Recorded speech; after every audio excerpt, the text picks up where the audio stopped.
Okay, so without further ado, I'd like to introduce our presenter, Rissa Lane. She's the Senior Research Associate with Apex Evaluation. Everyone enjoy the presentation. Thank you, Susan.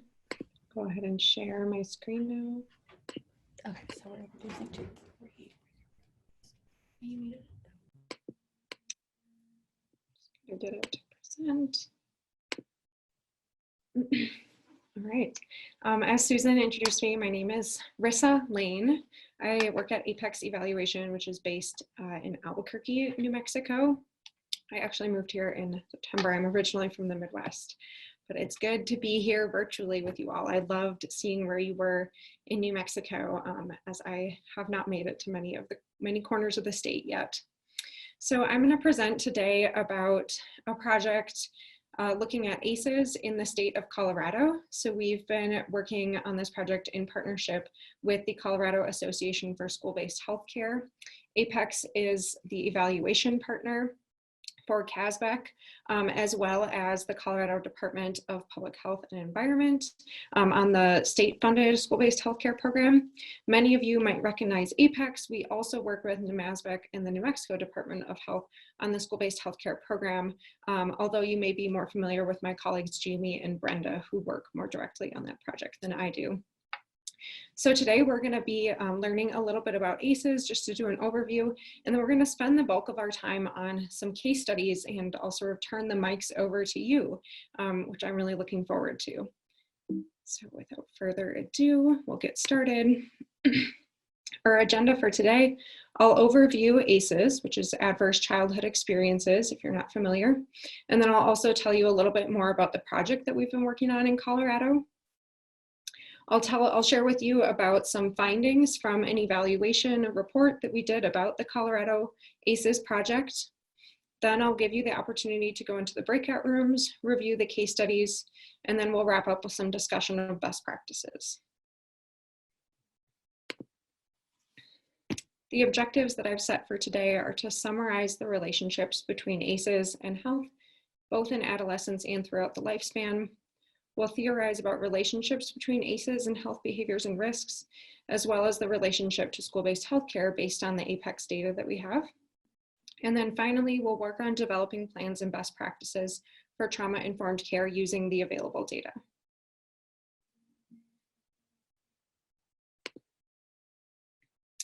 So I just wanted to start with a little icebreaker. I'm wondering if I can hear from all of you, either unmute yourself or put it in the chat. What are some current best practices that you use or that you know of for offering trauma-informed care?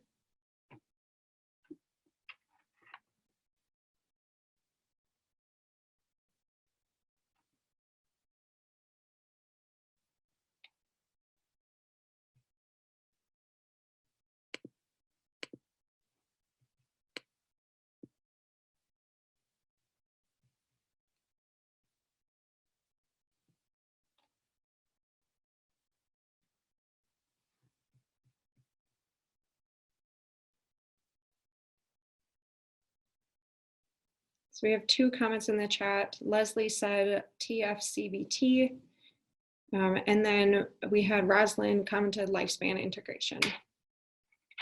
I should also preface this by saying I am an evaluator. So I'm actually not a clinician or a care provider in any way. So I'm looking to you all about the experts in our discussion and our conversation. I look forward to learning from you all. I am a data scientist mostly with a background in public health. We had Melissa said, always validate how they are feeling first and then show them that you understand and that it is okay to feel that way.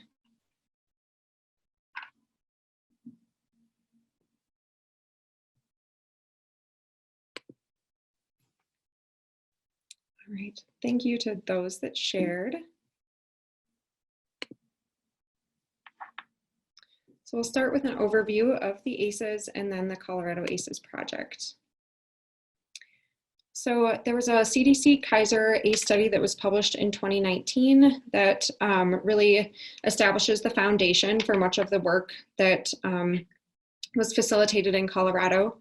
They used the definition from 1998 that adverse childhood experiences look at abuse, neglect, and household dysfunction in childhood that impact adult outcomes of disease, life quality, care utilization, and mortality.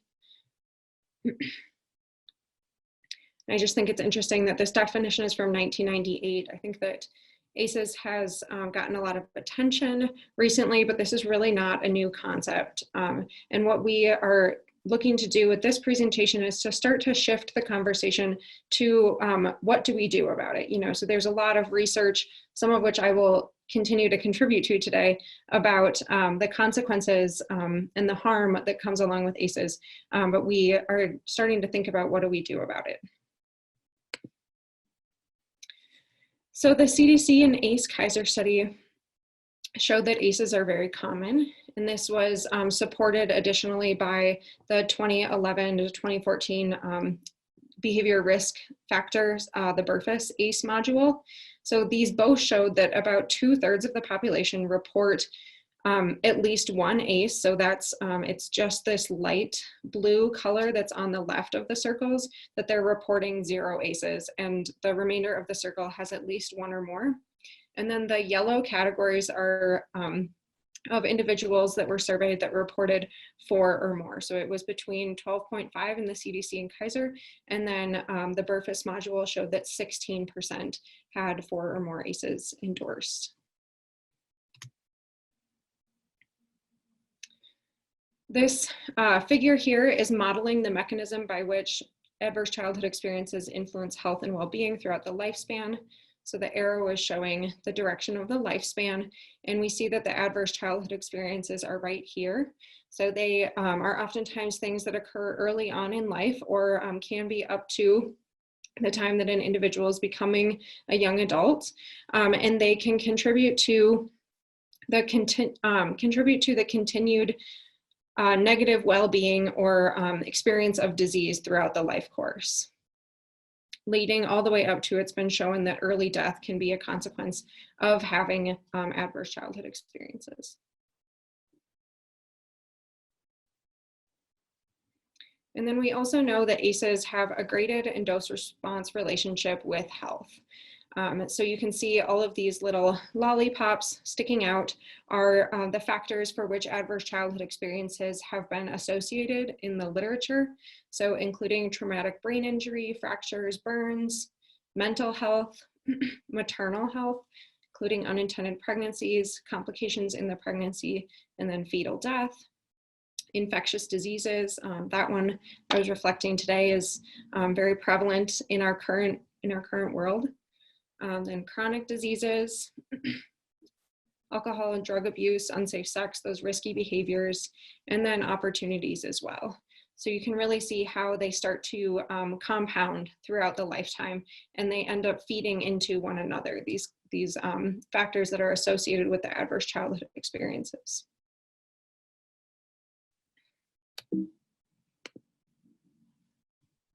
So in Colorado, we partnered with CASBEC on a project to start to address ACEs in the school-based health centers. So communities on the western slope of Colorado identified ACEs as a topic area of interest. You all may be more familiar with Colorado than I was before moving to the Southwest. But the western slope of Colorado is drastically different than the Denver and the Boulder that we see on the Front Range. And so this was identified to be something that providers and school health care professionals wanted to focus and spend more time on. So 14 school-based health centers in the region were invited to participate in a project that was funded by the Colorado Health Foundation. There was 3 objectives identified by this project. The first being to screen middle and high school youth for ACEs and resilience with an iPad application. So to get more information about their experience of trauma, but also the factors of resilience that they might have within them. The second objective was to augment the provider capacity to treat and build resilience in youth affected by trauma. So to provide trainings to create space like this one here to help increase that capacity of those providers to do something about it.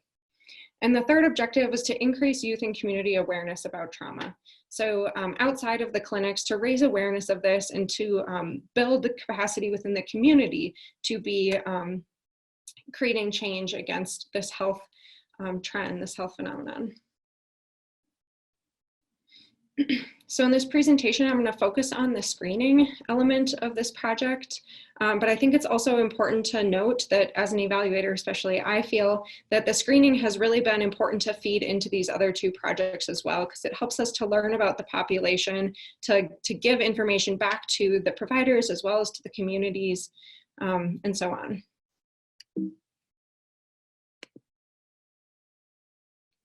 So Apex evaluation has a technology component of our organization, and in partnership with our school-based health centers, we have made a number of screening tools available electronically through an iPad.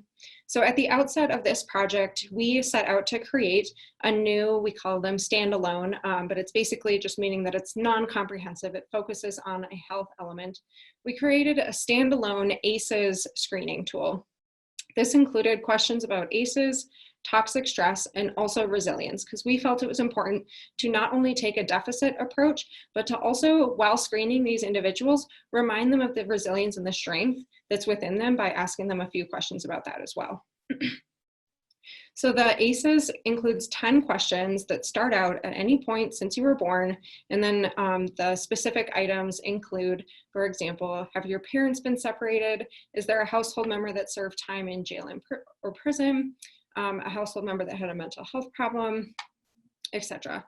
We also then included 10 questions about early life stressors or toxic stress.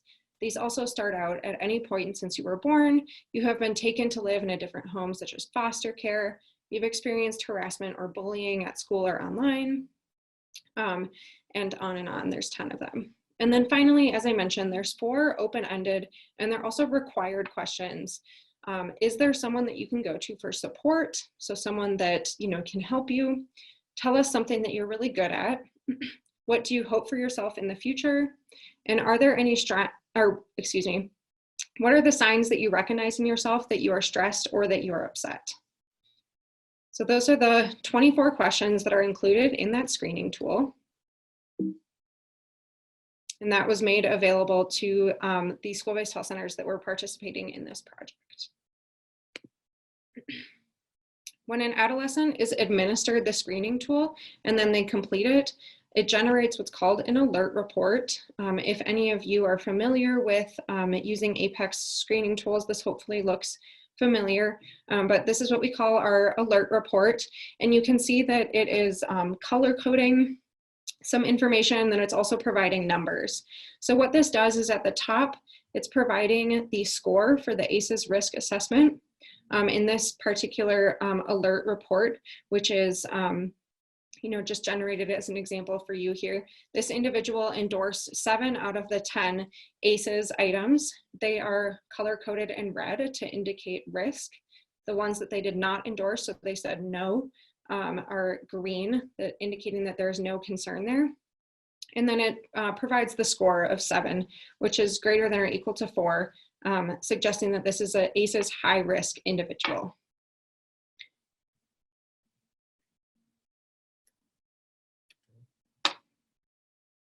Okay, and then Apex also has a comprehensive youth health risk and behavior assessment. So this is called Just Health. Apex created it ourselves based on need that was identified in Colorado when we became the evaluation partner there a few years ago.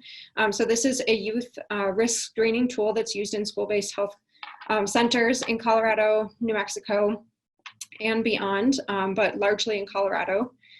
It uses the HEADS interview protocol, which includes the home environment, education and employment, eating, activities, drugs, sexuality, suicide, and safety. And then it includes a number of validated measurement tools. So the Bright Futures Guidelines, Sexual History Guidelines, the 5 Ps, the PHQ-9, GAD-7 and anxiety, and then CRAFT for substance use. But it also includes a number of other not validated, but just otherwise informational questions, such as your sexual orientation, your gender identity, where are you living, who are you living with? So it's very comprehensive. Our biggest complaint we ever get about it is that it's too long, which we are working to address, but you can tell that we're getting a lot of really rich information about the patients that are coming to the school-based health center, which allows the providers that use this tool to provide excellent care to those individuals. All right, so now I've told you about the screening tools that we were using in this Colorado ACEs project in school-based health centers.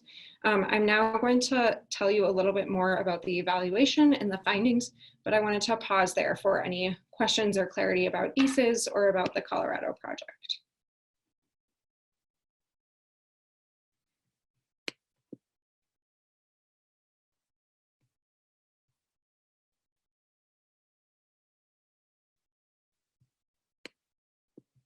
Claudia or Susan, did we have any questions in the chat come up?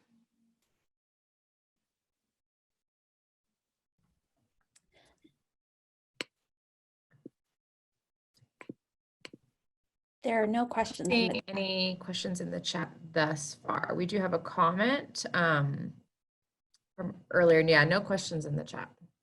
Thanks so much.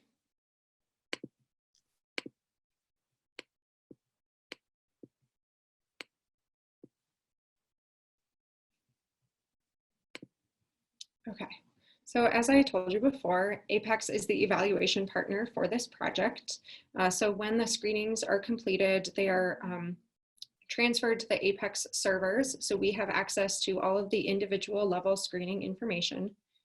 The purpose of this evaluation, this special project that we did, was to compare exposure to trauma with the health risk behaviors. So the trauma information was coming from the ACEs risk screen, and then we also had all of that really rich supplemental comprehensive information from the Just Health screening. So we started with two data sets. We had the ACEs data set, which included 1,100 individual screenings. And then we had a Just Health data set, which included 1,700 individual screenings. And these cases were from 12 school-based health centers, and they were submitted to the Apex servers between July 3rd, 2018 and June 28th, 2019, which is one in Colorado school-based healthcare year. We merged the two data sets and we matched individuals based on their first name, their last name, and the date of submission of the assessment. So we only included in this special analysis the screenings that were submitted on the same day for that individual. So you can understand how it would be problematic if we were looking at ACEs screenings that were submitted, say, for example, a month before or after the Just Health screening, that the information that's provided might be contradictory or could lead us to false conclusions. So we looked at ones that were submitted the same day by one individual. We also removed any test cases, of course, and we included only the first case of individuals with multiple records. So if you do any screening yourself, you probably understand that it can be time consuming and that in a school setting, there isn't a lot of time to spare. So, but for those rare cases where there was more than one set of screenings for an individual, we kept only the first ACEs and Just Health match screening for them. When all of this cleaning was completed, we ended with 871 unduplicated records for individuals that had both the ACEs and the Just Health submitted on the same day. So you can see that we really decreased our data set starting from 1,700 of the Just Health and whittled it down to 871.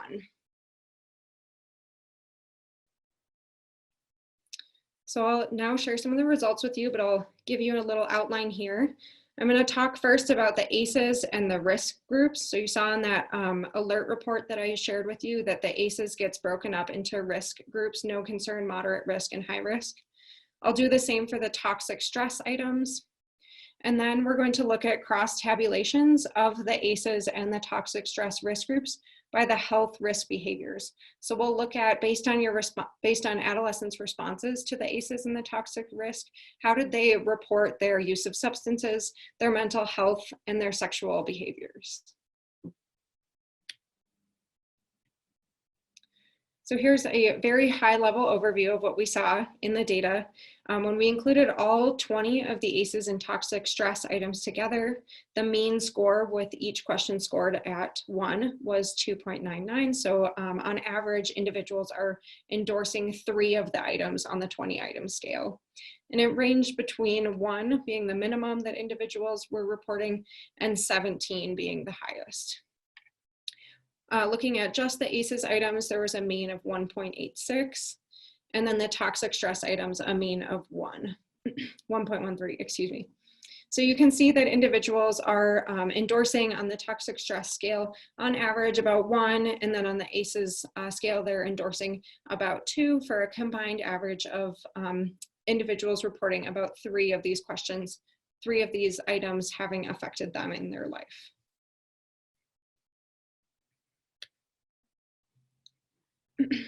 The orange donut over here is showing what we saw in the ACEs items, and then the green is the toxic stress. So we did see in this data that 63% of individuals endorsed at least 1 ACEs item, while 50% of the individuals endorsed at least 1 toxic stress item. And we saw that it was 20% of individuals that were in that high risk category of 4 or more items on the ACEs scale, and 9% are in the high risk category for the toxic stress items. So that does really resonate with what we saw earlier in the CDC and the Kaiser study. You can see that this donut is very similar. We have whittled it down to fewer categories, but that it's still that about 2/3 of the population reporting at least 1 ACE item.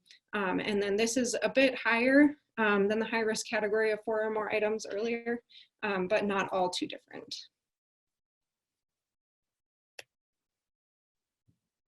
When we break down the ACEs by items, out of the 10 items, the most frequently endorsed was that the parents are not in a relationship. 44% of the 871 individuals included in this analysis endorsed that item. And then the next most common ones were a household member having a mental health problem and a household member serving time in jail or prison.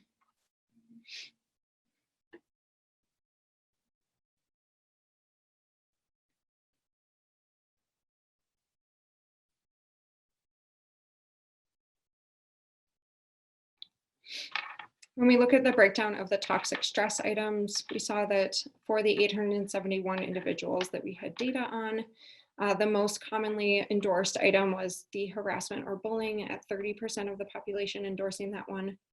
And then the next most common was the experience of violence in the neighborhood at 27% of the population.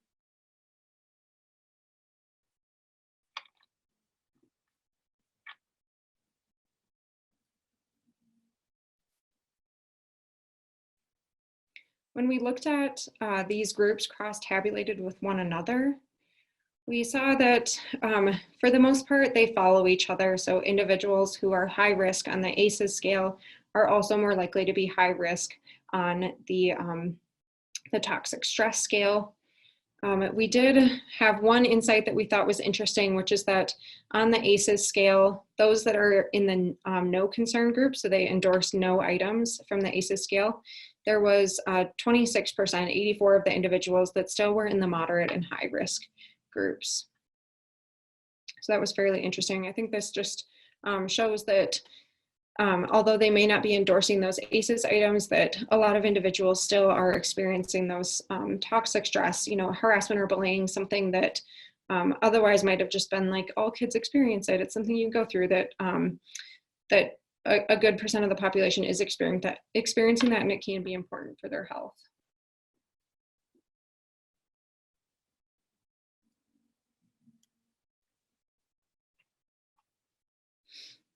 Okay, so now we'll get into the cross-tabulation of the ACEs and toxic stress items, along with their health risks and behaviors reported to Just Health.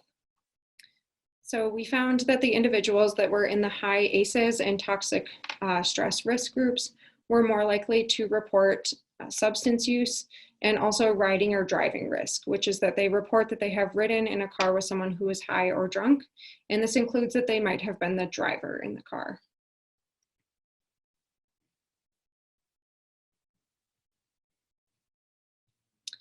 We saw that individuals that were in the high ACEs and toxic stress risk groups were more likely to report experience of suicidal thoughts and actions, and also engaging in self-harm.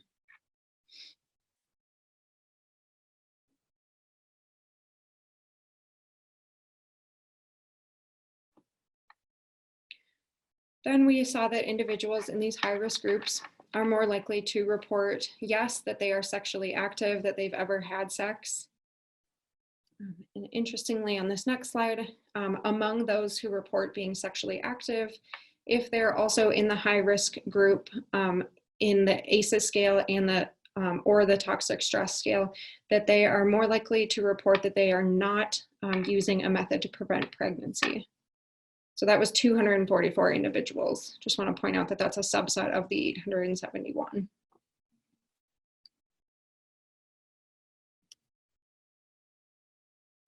All right, so we have arrived at our case studies and our discussion part of this session, but I want to pause there again for any questions about the evaluation findings.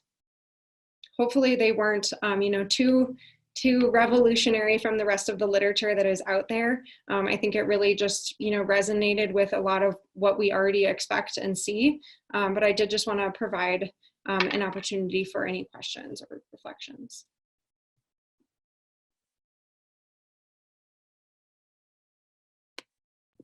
You can feel free to post it in the chat or turn off your mute button.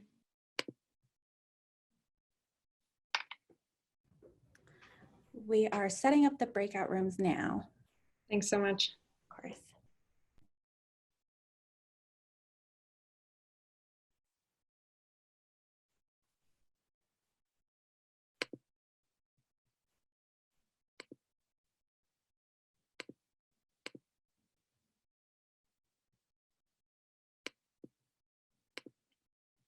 Right. If there's no questions, I'll go ahead and start giving some directions for the case studies. So for the case studies, I think we're going to split up into 3 groups. This is 6, but we have fewer attendants than we were anticipating. And I want to facilitate a rich conversation amongst your breakout teams. So I believe it will be 3 small groups. And then I have put together 3 cases. So each case will contain the Just Health alert report. This is going to be really similar to the ACEs alert report that I shared with you. So it includes all of the responses to the questions included in Just Health. And then it summarizes them, highlights them with color, has some dashboards up at the top. Then there will be an ACEs alert report. That's just like the one I shared you. And then finally, a case narrative summarizing electronic health record data, extracted visit data, excuse me. So this is data, we get this from school-based health centers. I do just want to add the caveat that my cases are, of course, stripped of protected health information. So these were generated for your learning purposes. But so this is intended to reflect the real data that we do actually get on patients for our evaluations. So I'm going to ask that in your breakout teams, you start with just the Just Health and the ACEs risk screen information. And I have included these directions in the packets that were posted in the chat just a minute ago. So I'll ask that you'll start with those 2 first. And the reason why is that I've broken this up into kind of a before and after. So you'll start with just the risk screening information. And I wanted to simulate sort of the experience of having an adolescent complete a screening and the time in between which you have that information, but you're not yet with them. So I know that for many of you that can be a really short period of time. You probably won't do as much reflection or planning as you'll do right now.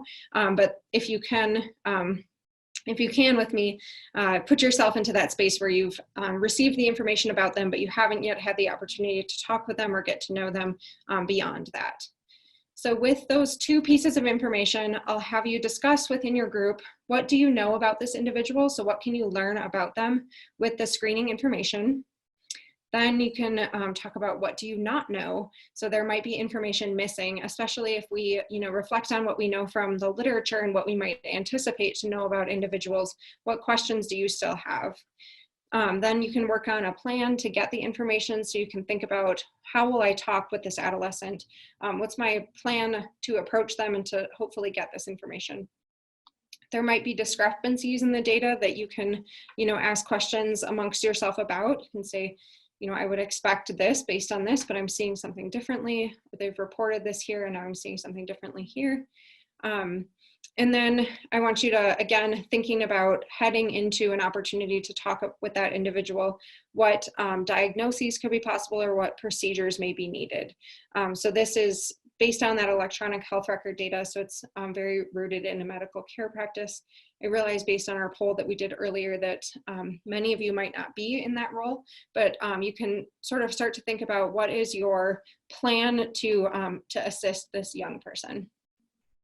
After you've gone through those questions and sort of thought about your plan for how you'll work with this young person taking a trauma-informed care approach, you can then open the visit data narrative. This is where the after part of it is not quite appropriate. This isn't going to include all of the answers, but I do want you to think about where there was things that went really well in the care that they received, and then also perhaps some room for us to still improve. So again, we wanted to spend this time developing plans and best practices for providing trauma-informed care. So you can look at this as what happened, but also look at what could have gone better. So I added those questions here, but feel free to take the discussion wherever feels comfortable for you. Okay, so those directions have been included along with all of the materials in the case studies that were posted into the chat. When we go into the breakout rooms, the chat will still be available to you. So based on the breakout room that you're in, you can grab that case study number and start reviewing materials. And then I'll be in one room, and based on how the conversation is going, we'll eventually come back to the large group and we'll have some time to debrief, share with others about the cases that we had, and do some collective learning. So any questions before we go?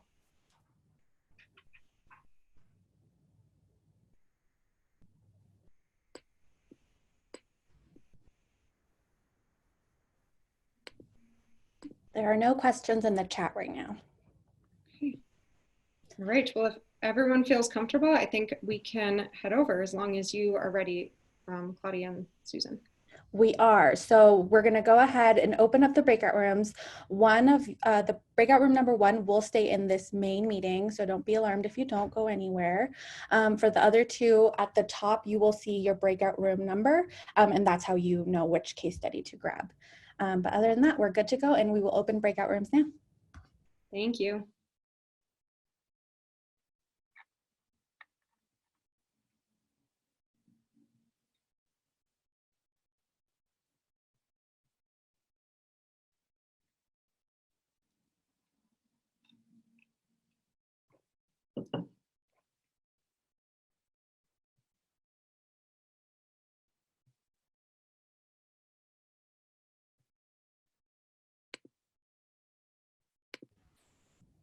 Okay, and everyone should be in their breakout room now.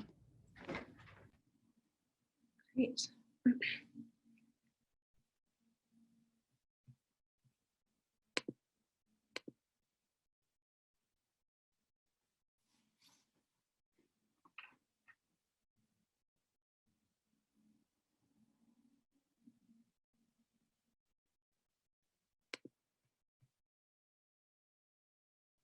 Was everyone able to grab the materials out of the chat?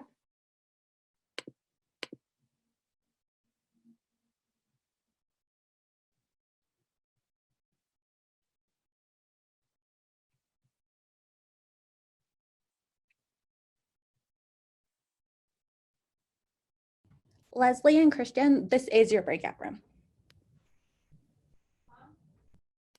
Oh, okay. That's correct, Christian.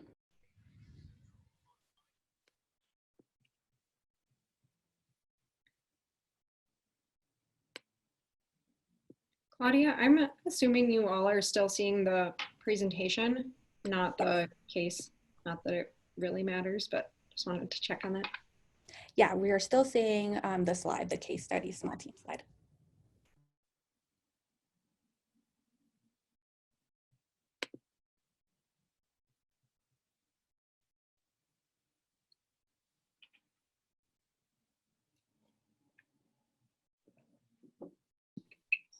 Are we going to be reviewing all 3 case studies, or is it just one of them? Just one of them. So we'll review case number 1 in this group. Okay, thank you.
I just reposted the cases in there.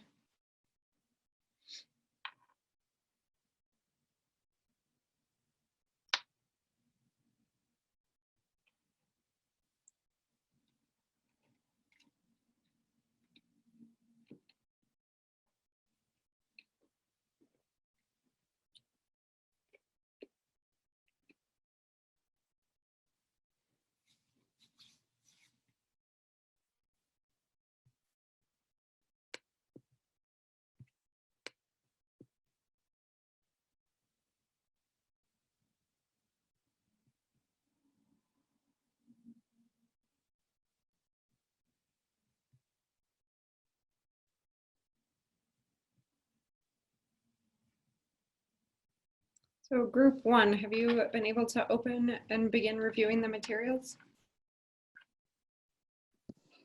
Yes. Thank you. I can't get into it. I don't know what's going on. Are you able to see the Google Drive link? I did see it earlier, but I lost that whole screen that we were on earlier. I don't know what happened. I think that might have happened when we went into the breakouts, but you should be able to see the links to the case studies in the chat.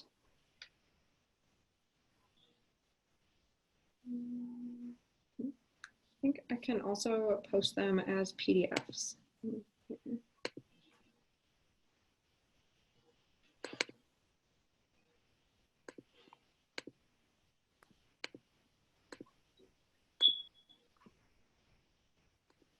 Okay, there it is.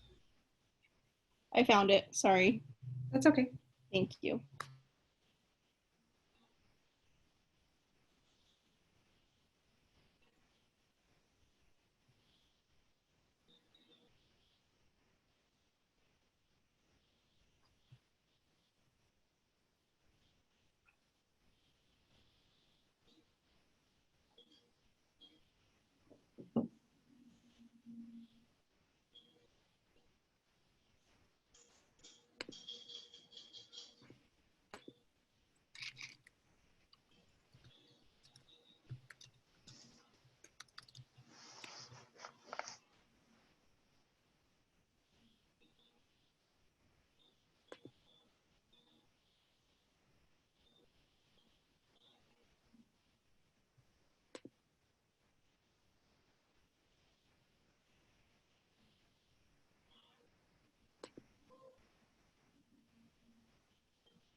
So group one, what do you think about some of the first questions? So just looking at the last page of the case study, I'm looking at the interventions. I would look at this child for a different level of service, just because of some of the things they indicated. It seems like she's doing like once a week outpatient maybe, but I would look at possibly sending for like an evaluation, like a formal evaluation. They indicated some sexual abuse, some physical abuse. They're at high risk for substance use. It's a lot.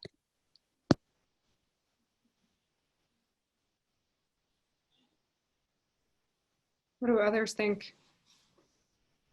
Either in response or independent? Can you hear me? I'm Yeah. Joanna. Yeah.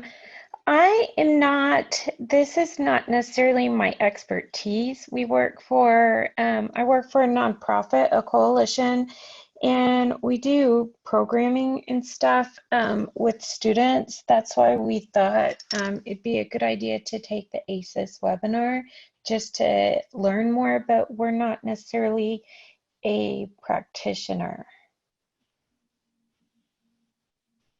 So I wouldn't necessarily have suggestions on what to do. I can see how they are definitely at high risk because they have all these markers, but I wouldn't necessarily know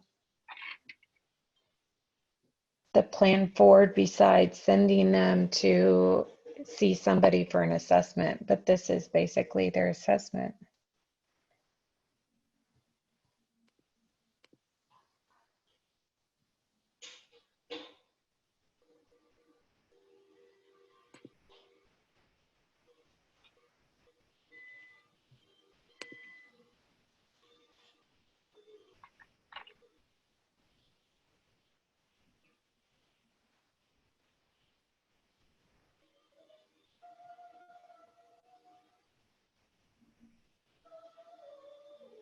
Does anyone else have thoughts? There's a few others in our group here that haven't shared yet.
So Melissa shared in the chat that she uses Just Health in the school-based health center where she works.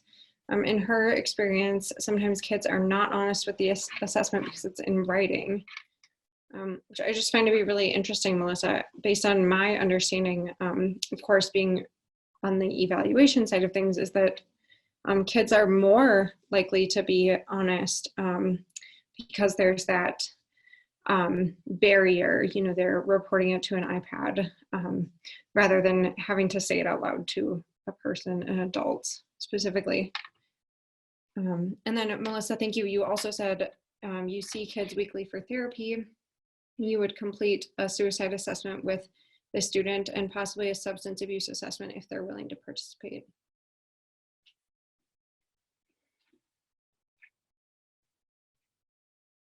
What about if we're thinking about taking a trauma-informed approach? What are the things that you might specifically try to address, knowing that it's not just the behaviors that we're seeing, but that there's underlying trauma that we want to be cognizant of, that we want to address, that might be the underlying health concern.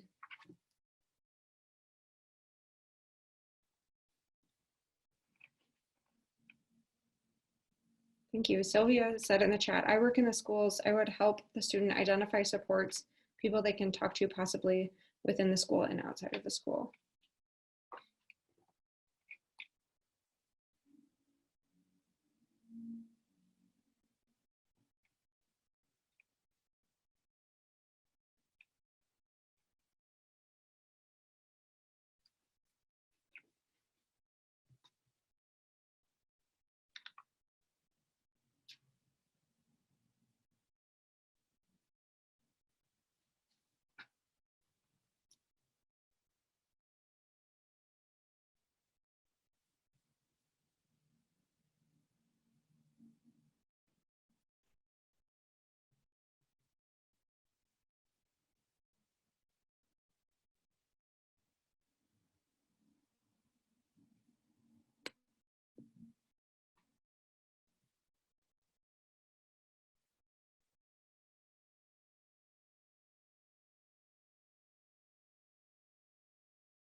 Are you all finding any discrepancies in the information?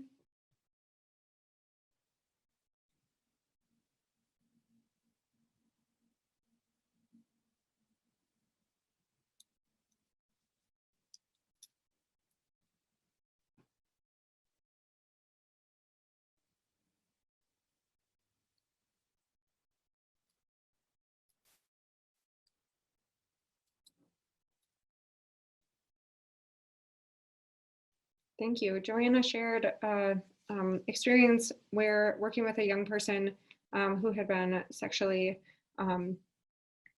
touched by a family member, didn't even realize, oh, I think I just inserted that. She had been touched by a family member. She thought it was normal. And then after screening, realized she had been molested for 16 or 17 years. So the tool was important to learn this about her. Thank you so much for sharing that.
So Christian shared in the chat, would substance misuse education prevention be beneficial to this youth in the case study?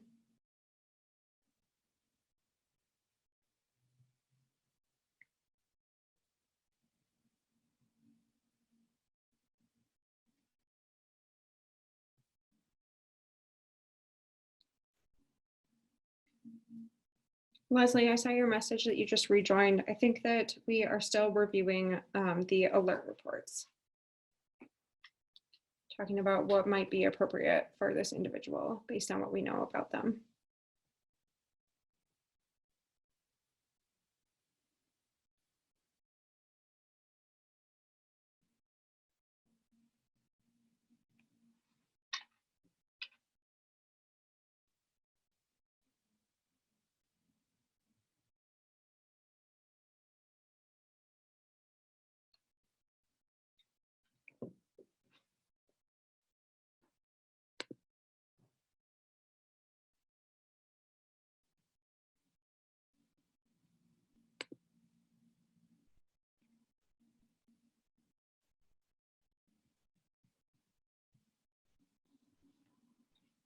So would folks like to move on to looking at the case narrative on the last page?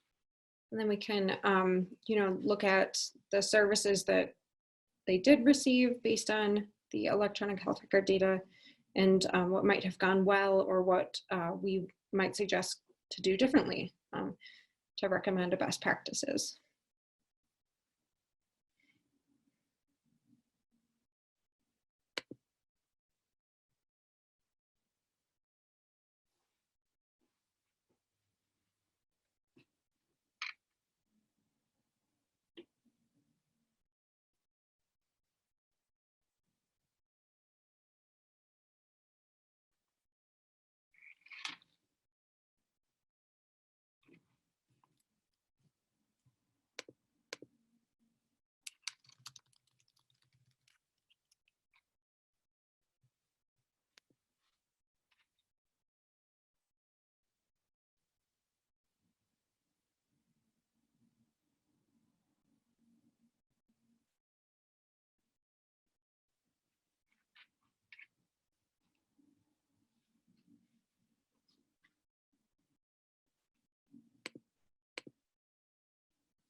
So breakout room 1, what are you seeing in the case history narrative?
So in the chat, Leslie said that they would be more concerned about the high score on the PHQ-9.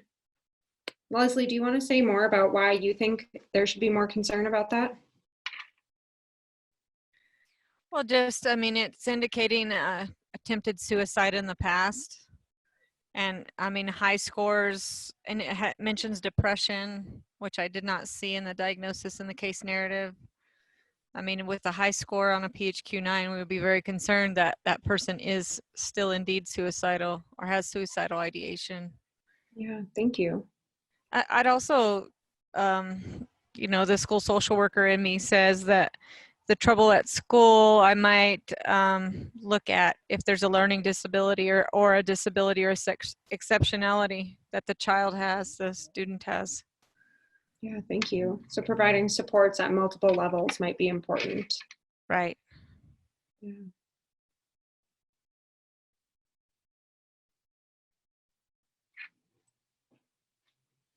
Any other thoughts? We're gonna go back to the large group in just 1 minute.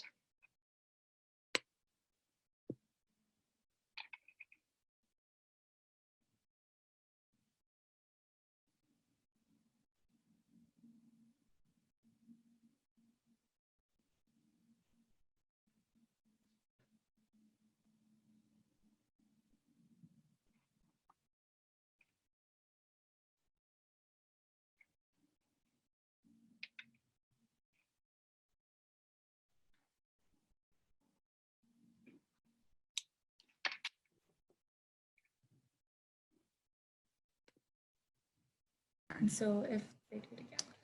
So we're bringing everybody back in, Rissa. I had to go into one of the breakout rooms because they were having issues accessing some of the materials. Okay.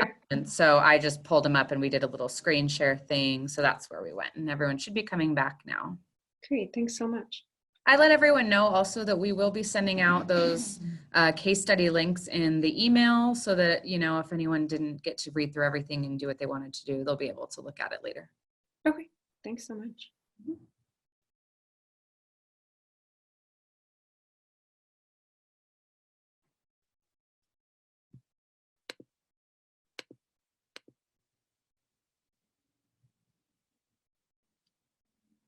Well, I did, just while everyone's coming back on, Christy, I just saw your name come across the screen. I didn't see you before, but so for the rest of you, maybe you weren't in her breakout group, we do have my colleague Christy Boland, who's the program manager at CASBEC. So she's been more directly related to facilitating this project. I'm really appreciative that she could be here with us today. Thanks for having me. I'm sorry I was a few minutes late in joining, which is probably why you didn't see me at first. No problem at all. It's a whole new world with this virtual conference.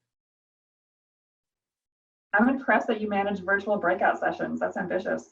Well done. Definitely the head to toe team that did all of the managing. Couldn't have done it without them.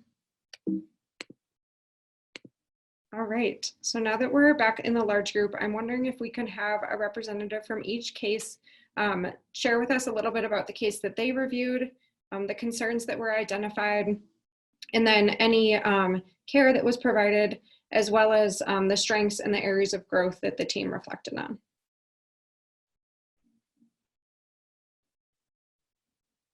So I'll start, maybe just for the sake of being interesting, with the breakout group number 2.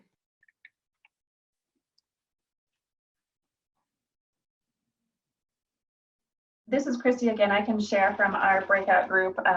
We were the group that had trouble with the technology. So most of our group, I think, couldn't see the case study at first. So thank you to Susan for her intervention and lifeline that she threw us. So we didn't get as far into the conversation. We were just reviewing the case.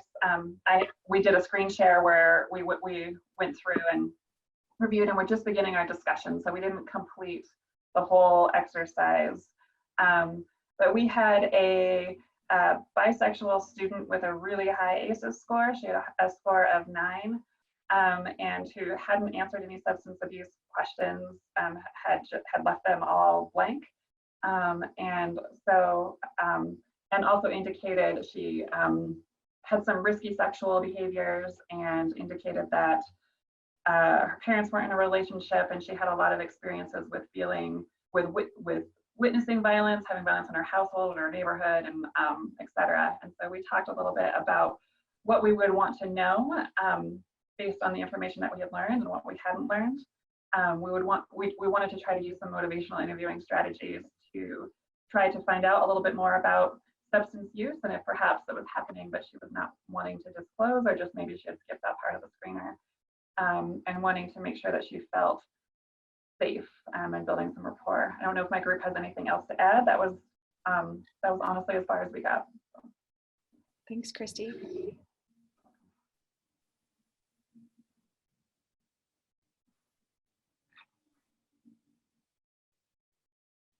All right, how about a representative from the breakout group number 3?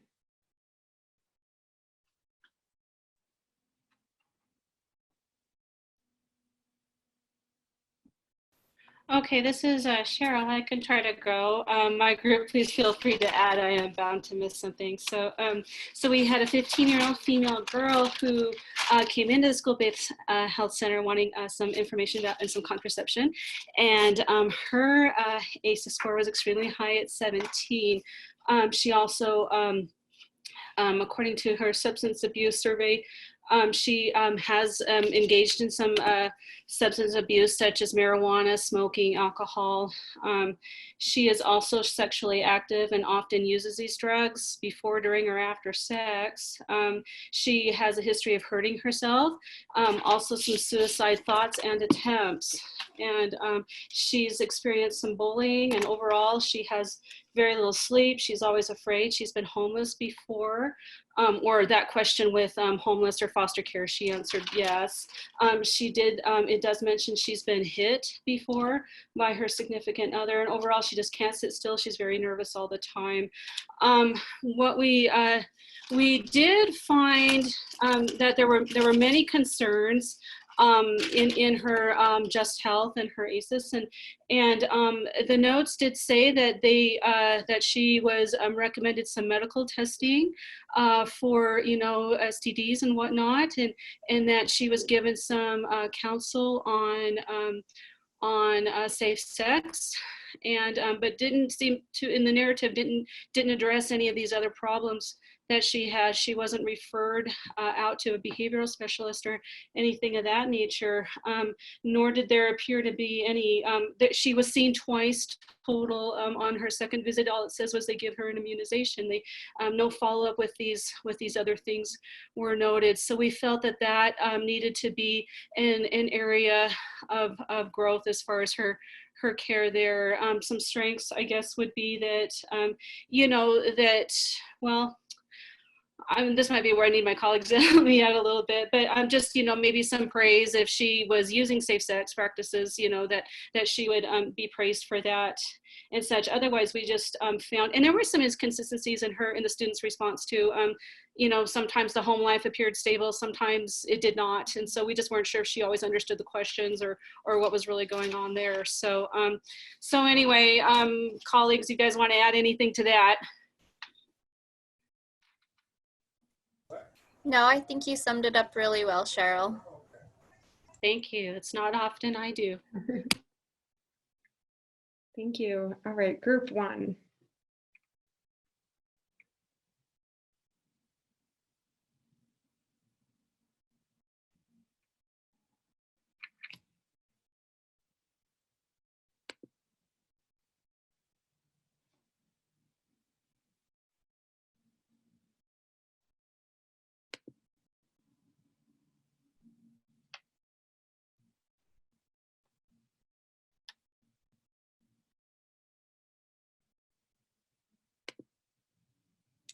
Joanna, I don't mean to call you out, but I did have you come off the microphone before, so I know you have the ability. Do you mind sharing with us about the case that we had and what we learned?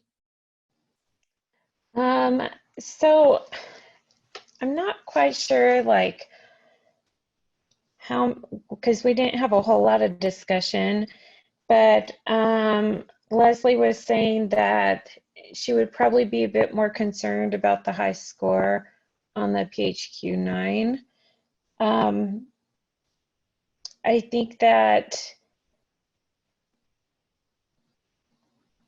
like Cheryl was saying earlier, that the inconsistency on some of the answers in like feeling safe at home, but a lot happens at home, and the drug use, he didn't do certain drugs. He didn't answer all the questions about drugs. And then some of them were like, he would put never. So he had standards on some, but didn't even answer on others, which was kind of, why was he so strong on one, but then didn't feel enough to answer on the others if he wasn't using. So I think just more exploring on his answers, and I don't know, because he wasn't very consistent. He did talk about being sexually active, but with 2 partners, but never talked to his partners about who he's been with, stuff like that, and just bringing awareness to his risky behaviors. Thank you, Joanna. All right, so in the few minutes remaining, I just am hoping to have a large group share about reflecting on what we can learn from these cases, how the data can be important in providing trauma-informed or healing-centered care, When is the best time to screen individuals? That was kind of, I don't know if anyone picked up on it, but an Easter egg I sort of hid in the cases that there was some variation in when individuals were screened. And I think in my work, that's a question I have, that it can definitely create challenges for individuals that are still, dealing with their trauma, but it also can be important to screen, right away. As I think, Joanna, you shared that in your work, there was an individual who was screened with an ACEs screening tool, and it uncovered trauma that she had thought was normal. So it can be an incredibly powerful tool. That said, these are incredibly sensitive questions that we're asking, and it can really affect your relationship with this young person or their likelihood to continue to get care. Some other things we might consider are the best way to address the information that's brought up. So some of you, I heard motivational interviewing, and I think that was group 2 that talked about that. And then any practices we can implement and champion to best support individuals affected by ACEs. So I'll stop talking now, and I'll hand the microphone over to you all to just, reflect on what we've seen today and what we can learn from this session. I have a question. Do you recommend doing the Just Health at the same time that you do the ACEs screenings? I am not sure that we have a recommendation. The Just Health is recommended to be used 1 time per year at the Well Child Check. But I think, as I was just mentioning, I think that's definitely a question left to be answered, is when is the best time to screen for this? You saw in this analysis that we excluded it to be on the same day. But in terms of clinical best practices, I don't know that that would be necessarily the best approach. What do others think about that? Because one thing that I've noticed is, I think you've said in the beginning that the Just Health is kind of lengthy for students. That's one thing that I've noticed in our school-based health center. And I'm wondering if by the time they get to the ACEs, if they might just kind of run through it without really answering it. Yeah, that's a good consideration as well, as like definitely questionnaire or screening fatigue, survey fatigue.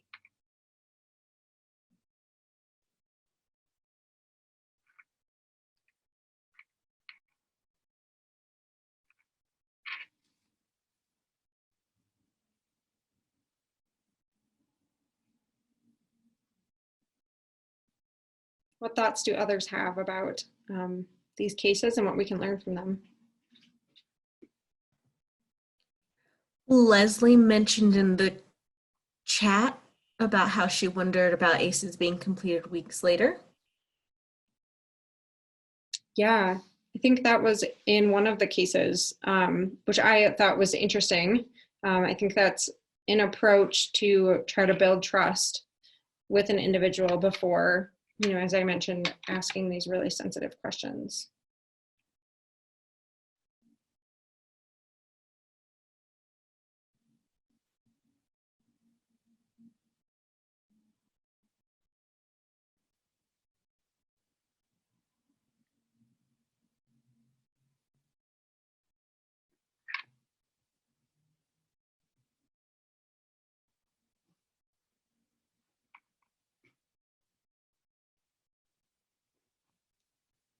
What do you all think for practices to implement to champion and best support individuals affected by ACEs and toxic stress?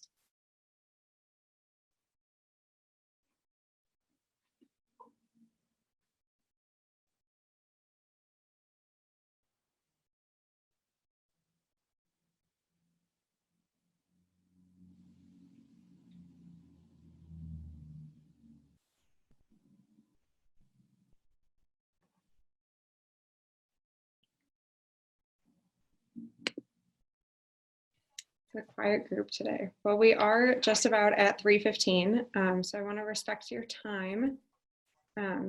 Kesselman Jones has a few last minute things to wrap up, but I did want to allow any time for questions if anyone has it.